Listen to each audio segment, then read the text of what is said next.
Hello student, very very good morning. और आप सभी जानते हैं कि यूपी बोर्ड 2022 के एग्ज़ाम इस समय स्टार्ट हैं और आज हम आप सभी लोगों के लिए 12th इंग्लिश 2022 का एक मॉडल पेपर आपको सेलेक्ट कर रहे हैं। और ये जो सिलेक्शन है वो वेरी इंपॉर्टेंट क्वेश्चन का सिलेक्शन है, क्योंकि आप सभी जानते हैं कि हिंदी के बाद अब अंग्रेज़ी में डंका बजाने की बारी आ गई। कल का जो हिंदी का पेपर था वो सभी लोगों का लगभग फैंटास्टिक गया है। सभी लोगों ने लगभग 85 प्लस का स्कोर किया है। तो आज इस सेशन के बाद अब कमज़ोर छात्र भी 85 प्लस का स्कोर कर पाएंगे। तो जो ये सेशन है ये पूरी तरह से आज इम्पोर्टेंट क्वेश्चन का एक कलेक्शन है जो आपके अपकमिंग एग्ज़ाम इंग्लिश 2022 के लिए क्लास 12th के लिए बहुत ही बेनिफिशियल होने वाला है। तो जितने लोग भी आज के इस सेशन से जुड़ रहे हैं सभी लोग इंग्लिश बाय अतुल सर को फॉलो कर लें और साथ में चैनल को सब्सक्राइब कर लें, क्योंकि आपको यहाँ से इंग्लिश के लिए बहुत ही फैंटास्टिक सेशन मिलने वाले हैं। तो जितने लोग भी आज के इस सेशन से जुड़ रहे हैं, इंग्लिश बाय अतुल सर के नाम से एक टेलीग्राम ग्रुप भी है। इस टेलीग्राम ग्रुप को तुरंत आप ज्वाइन कर लें। क्यों? क्योंकि यहाँ आपको स्टडी मटेरियल, पीडीएफ और साथ ही साथ नोट्स भी प्रोवाइड किए जाते हैं। तो चलिए आज का सेशन डिले ना करते हुए सीधे आपको सेशन पर लेकर चलते हैं।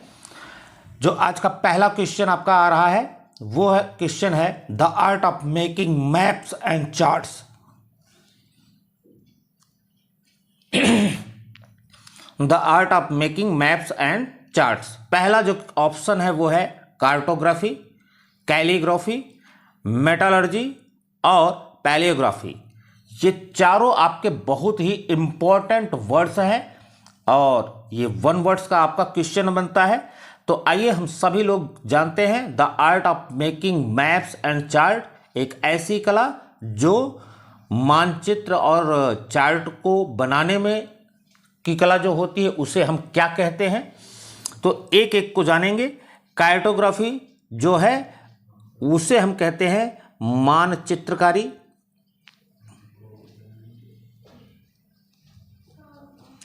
कैलीग्राफी ये भी बहुत ही इंपॉर्टेंट वर्ड है। कैलीग्राफी का मतलब होता है सुलेख, जिसका लेख बहुत ही सुंदर होता है उसे हम कहते हैं कैलीग्राफी। फिर आता है आपका जो वर्ड मेटलर्जी। तो मेटलर्जी का मतलब हो जाता है, आप ध्यान रखेंगे मेटलर्जी में आप देख रहे हैं मेटल शब्द आ रहा है। तो मेटल से आप जानते हैं कि धातु होता है। तो मेटलर्जी जो होता है उसे हम धातु विज्ञान बोलते हैं, या ऐसा शास्त्र जिसके अंतर्गत हम धातुओं का अध्ययन करते हैं उसे हम मेटलर्जी कहते हैं, धातु विज्ञान। फिर आता है आपका एक वर्ड पैलियोग्राफी। ये भी बहुत ही इंपॉर्टेंट आपका वर्ड है। पैलियोग्राफी का मतलब होता है पुरालिपि शास्त्र। तो ये चारों वर्ड आपके बहुत ही इंपॉर्टेंट है। हालांकि हम सभी को मालूम हो गया है कि आंसर क्या है, the art of making maps and chart. जो इसका ऑप्शन होगा वो होगा कार्टोग्राफी। तो आपका पहला जो क्वेश्चन है बहुत ही इंपॉर्टेंट और बेहतरीन क्वेश्चन, इसको आप पूरे सारे वर्ड आप अपने माइंड में सेट कर लेंगे। फिर आपका अगला जो वर्ड है, जो अपना अगला क्वेश्चन है वो है select the right meaning of idiom took to her heels. अर्थात इस took to her heels idiom का आपको अर्थ बताना है। तो क्या अर्थ होगा? बेंट डाउन, झुकना होगा, रैन अप, भाग जाना होगा,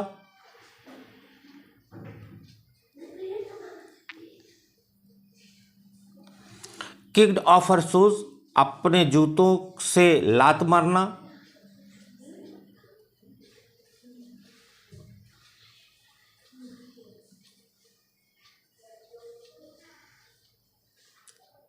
या फिर रब्ड हर हिल्स, अपनी एड़ियों को रगड़ना।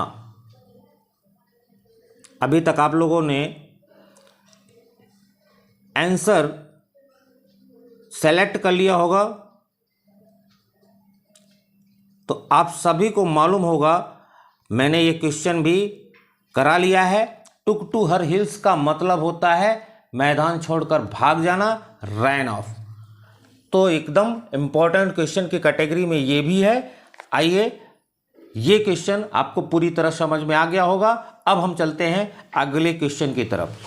तो ये अगला क्वेश्चन है, the synonym of the word plump. Plump का सिनोनिम्स क्या होगा, समानार्थी शब्द क्या होगा, पर्यायवाची क्या होगा। तो हम जानते हैं टॉल का मतलब होता है लंबा, फैट का अर्थ होता है मोटा, लीन का मतलब होता है दुबला, और स्किनी का भी मतलब होता है दुबला पतला। तो आप सभी को यह मालूम है कि प्लम्प का मतलब क्या होता है। तो आपको प्लम्प का मतलब ये होता है फूला हुआ या मोटा, फूला हुआ या मोटा। तो अगर प्लम्प का अर्थ आपको क्लियर हो गया है तो इसका सिनोनिम्स भी क्लियर हो गया होगा। इसका सिनोनिम्स होगा फैट। ये आपका सिनोनिम्स का क्वेश्चन है। नेक्स्ट क्वेश्चन पे चलते हैं। आपका अगला क्वेश्चन है, the antonym of the word chaotic. बहुत ही इंपॉर्टेंट वर्ड है चेयोटिक। इसको केओटिक भी कुछ लोग पढ़ते हैं, क्योंकि अमेरिकन प्रोनाउंसिएशन और ब्रिटिश प्रोनाउंसिएशन में दोनों थोड़ा सा डिफरेंस है। तो चेयोटिक या केओटिक दोनों तरीके से ये उच्चारण हो सकता है। तो इसका जो ऑप्शन है वो देखिए, हैब्जर्ड। हैब्जर्ड का मतलब क्या होता है, तो हैब्जर्ड का मतलब होता है लापरवाह।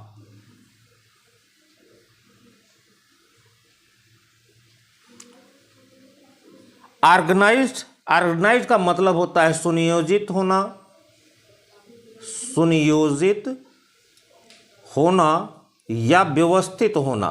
यह भी आप कह सकते हैं व्यवस्थित होना।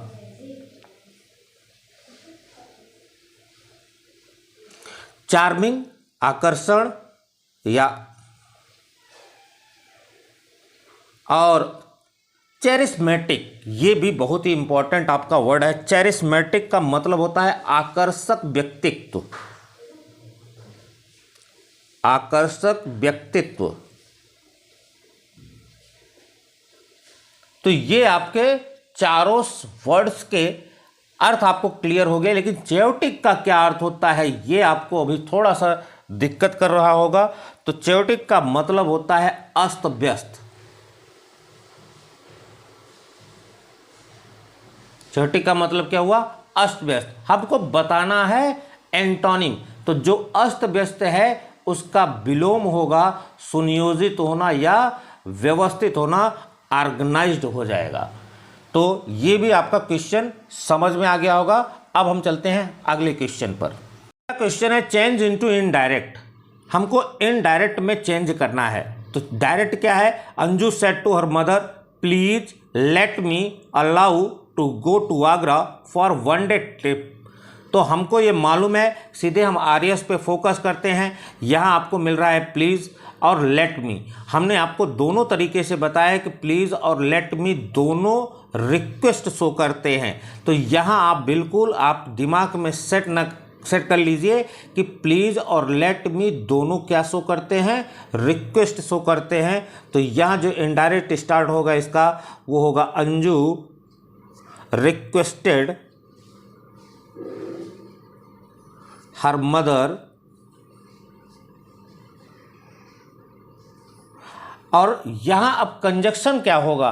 तो कंजक्शन के बारे में हमने आपको बताया कि प्लीज़ लेट मी जो होता है वो रिक्वेस्ट शो करता है, और इसका जो कंजक्शन बनता है वो टू बनता है, टू लेट मी। अब यहाँ दिमाग आपको रखना है कि प्लीज़ जो है उसको हमने रिक्वेस्टेड में क्लियर कर लिया, टू लेट मी नहीं। मी हमारा फर्स्ट पर्सन का ऑब्जेक्टिव केस है, तो अंजू का ऑब्जेक्टिव केस जो होगा वो हर हो जाएगा। To let her allow to go to Agra for one day trip. तो ये क्वेश्चन आपका क्लियर हो गया होगा। अब आपका अगला क्वेश्चन है। अगला क्वेश्चन बहुत ही स्ट्रॉन्ग क्वेश्चन है, ये आपको मार्क देकर ही जाएगा। In spite of working hard he failed. ये आपका सिंपल सेंटेंस है और इसमें जो क्वेश्चन मिला है वो कंपाउंड और कॉम्प्लेक्स दोनों मिला है। तो क्या होगा कंपाउंड? हम कंपाउंड के बारे में जानते हैं कि हमेशा ये कोऑर्डिनेटिंग कंजक्शन से बनते हैं, कॉम्प्लेक्स जो होते हैं वो सबऑर्डिनेटिंग कंजक्शन से बनते हैं। तो कंपाउंड सेंटेंस को रचना करने के लिए कोऑर्डिनेट कंजक्शन को करना है, और कोऑर्डिनेट कंजक्शन के अंतर्गत में अगर सेंटेंस को देखें तो ये विरोध प्रकट कर रहा है कि हमने वर्किंग किया हार्ड लेकिन फेल हो गए। तो यहाँ in spite of working hard he failed, तो हम जब कंपाउंड की रचना करेंगे तो हो जाएगा he worked hard but failed.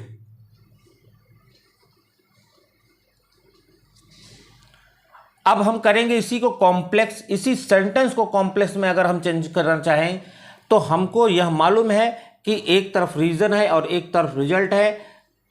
तो यहां आपको मालूम होना चाहिए कि सबऑर्डिनेटिंग क्लास में हमको कॉम्प्लेक्स सेंटेंस की रचना करना है, और सबऑर्डिनेटिंग क्लास के अंतर्गत में रीजन रिजल्ट शो करने के लिए हम यूज करते हैं आल्दो का, दो या आल्दो का। तो क्या हो जाएगा? आल्दो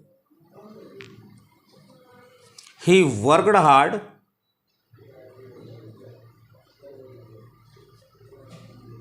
और आल्दो की कंडीशन आप ध्यान रखेंगे, आल्दो के साथ में हम बट का यूज नहीं कर सकते, एक कामा का यूज कर सकते हैं, या कामा की जगह पर हम एट का यूज कर सकते हैं। ध्यान रखेंगे, हम एट का यूज कर सकते हैं लेकिन बट का यूज नहीं कर सकते। Aldous he worked hard he failed, ये आपका कॉम्प्लेक्स बन गया। आपको क्वेश्चन एकदम क्लियर हो गया होगा। अब चलते हैं अगले क्वेश्चन पर। He was hungry he stole a piece of bread. आपको क्वेश्चन मिला है सिंपल सेंटेंस का बनाने का। तो यहां आप जब वाक्य का सेंस देखते हैं तो वह भूखा था, उसने रोटी का एक टुकड़ा चुराया। तो हमको मालूम है कि यह भूखा होना और उसके तुरंत बाद रोटी के टुकड़े का चुराना, यहाँ पार्टिसिपल का प्रयोग होगा। और पार्टिसिपल के बारे में हमने आपको बताया था कि जब वर्ब टू बी होता है, टू बी अर्थात is am are was verb, अगर वर्ब टू बी है तो उसका पार्टिसिपल हमेशा बीइंग बनता है। तो being hungry he stole a piece of bread. ये भी क्वेश्चन अब आपका क्लियर हो गया होगा। अब चलते हैं अगले क्वेश्चन की तरफ। अगला क्वेश्चन है करेक्ट द सेंटेंस। ये आपका सिंटेक्स आ गया, और सिंटेक्स के बारे में हमने आपको बहुत प्रैक्टिस कराई, फिर भी प्रैक्टिस जारी रखिए और आपको पूरे मार्क्स मिलेंगे। पहला क्वेश्चन है I prevented him to go there. तो आपको अभी तक एरर आपने पता कर लिया होगा। हमको मालूम है कि प्रिवेंट के साथ में जो प्रीपोजिशन आता है वो टू नहीं आता, वो आता है फ्रॉम। प्रिवेंट के साथ में प्रीपोजिशन फ्रॉम। प्रीपोजिशन की क्लास तो हमने आपको पूरा नोट्स भी दिया है, और साथ ही साथ ग्रुप में बहुत सारे हमने एक्सरसाइज भी कराए हैं, और लाइव क्लास में भी हमने इसको बहुत ही अच्छे से आपको समझाया है। तो यहाँ जो हो जाएगा वो हो जाएगा आई प्रिवेंटेड हिम, तो टू की जगह अब क्या हो जाएगा? फ्रॉम। और हमने आपको एक चीज बताया था कि प्रीपोजिशन के बाद, प्रीपोजिशन के साथ में जब भी वर्ब आएगा वो आईएनजी फॉर्म में आएगा। तो यह भी आपका करेक्शन दिमाग में रखना है, प्रीपोजिशन प्लस वर्ब आईएनजी। तो यहां गो नहीं होगा, गोइंग हो जाएगा, गोइंग देयर। अब आपको ये क्वेश्चन भी क्लियर हो गया होगा। नेक्स्ट क्वेश्चन पे चलते हैं। ही टेल्स नेवर अ लाई। ये आपका क्वेश्चन बहुत ही कंफ्यूजन वाला क्वेश्चन है। तो ध्यान रखेंगे, जो नेवर एक वर्ड है इसका जो यूज है वो हमेशा सब्जेक्ट के बाद है। तो ही नेवर हो जाएगा, ही नेवर टेल्स अ लाई। ये आपका क्लियर हो जाएगा। अब आपको इसमें भी कोई डाउट नहीं होगा। फिर नेक्स्ट क्वेश्चन चलते हैं। The teacher asked me what did you want. अब यहाँ आपको क्वेश्चन बहुत ही घुमा फिरा के क्वेश्चन दिया गया है, लेकिन आप तो होशियार लड़के हैं, तो यहाँ आपको देखिए द टीचर आस्क्ड आपका प्रिंसिपल क्लास है और व्हाट आपका कंजक्शन है, और कंजक्शन की क्वालिटी होती है कि पहले सब्जेक्ट तब वर्ब, ये ऑक्सिलरी आपको यूज नहीं करना है। तो यहाँ जो होगा वो क्या हो जाएगा, the teacher asked me what. अब व्हाट के बाद हमको एक सब्जेक्ट रखना होगा, तो यू जो है वो तुरंत सब्जेक्ट का कार्य करेगा, और हम जब सब्जेक्ट यूज कर लिए तो हमको डिड का यूज नहीं करना है, हमको वर्ब का यूज करना है। और जब ये पास्ट इंडेफिनिट है, सिंपल पास्ट है, तो वर्ब की सेकंड फॉर्म हो जाएगी वांटेड हो जाएगा।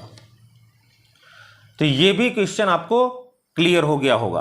अब आपका अगला जो क्वेश्चन है the meaning of the words, अर्थात ये होमोफोन का क्वेश्चन है। तो यहाँ ध्यान रखेंगे एक्सेस और एक्सेस। तो एक्सेस का मतलब होता है अधिकता, इस एक्सेस EXCESS का मतलब होता है अधिकता, और ये एक्सेस का मतलब होता है पहुंच। अब इसको वाक्य प्रयोग भी आप कर सकते हैं। एक्सेस आई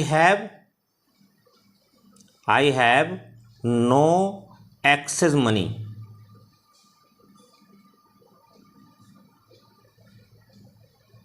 और एग्जाम में आप अंडरलाइन भी कर सकते हैं।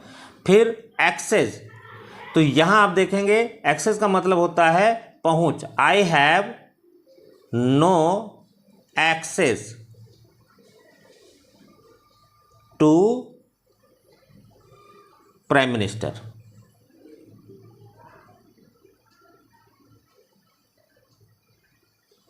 मेरी प्राइम मिनिस्टर तक पहुंच नहीं है। तो ये आपका सेक्शन सी का बहुत ही स्ट्रॉन्ग पेपर और बहुत ही बेनिफिशियल पेपर मैंने आपको दिया है।